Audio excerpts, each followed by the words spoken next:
Yes, generally there are a couple of trends visible in the markets these days.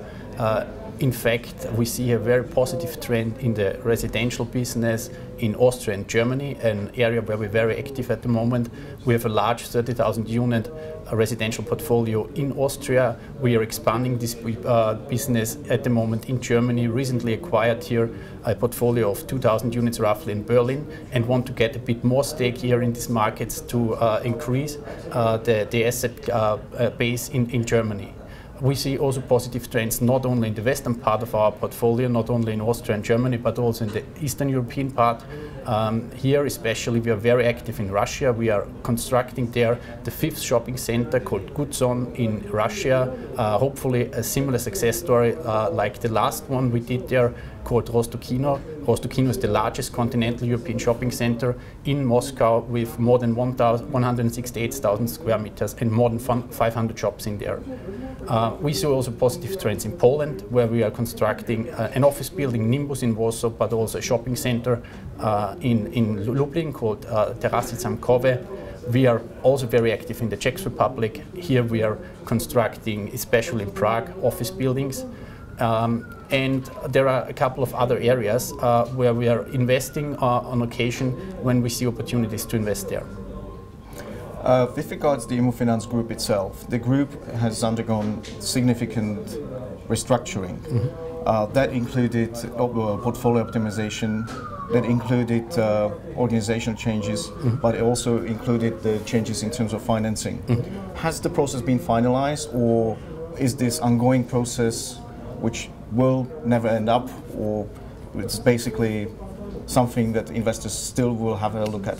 No, definitely. We are very proud to can say that the reorganization, the restructuring of IMMOFINANZ was very successfully finished, and we date here the point in time when we merged the companies IMMOFINANZ and IMMO East end of 2010.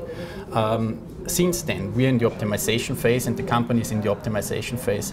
The company is continuously improving its operational results. We are working here on our portfolio. We are trying to optimize the portfolio via actively trading. We are trying to optimize the portfolio via active asset management and increasing our occupancy rates in the portfolio. So definitely we left behind all the issues, we left behind the big threats. We are now in an optimization phase. Okay. Since a few weeks ago, investors can trade the stock also in Warsaw. Yes. What makes it very attractive for investors to actually trade or buy, in this respect, IMMOFINANZ group shares?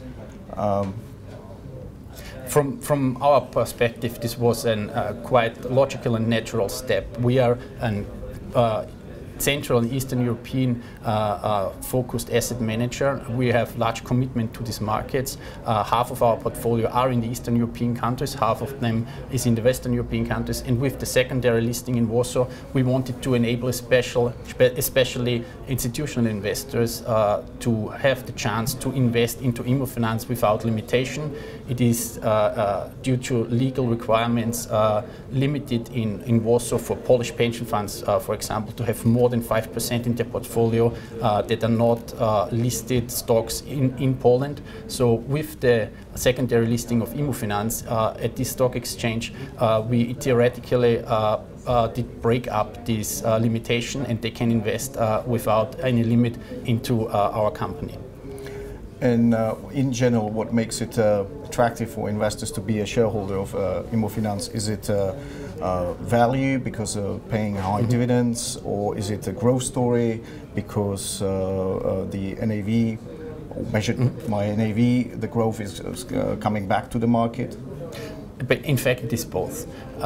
We are, I think, a very attractive dividend play. We pay a dividend around 4.5 to 5% currently for the past financial year.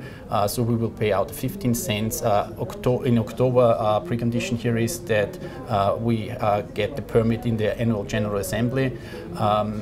And we have here a very nice growth opportunity, a total return story in our stock.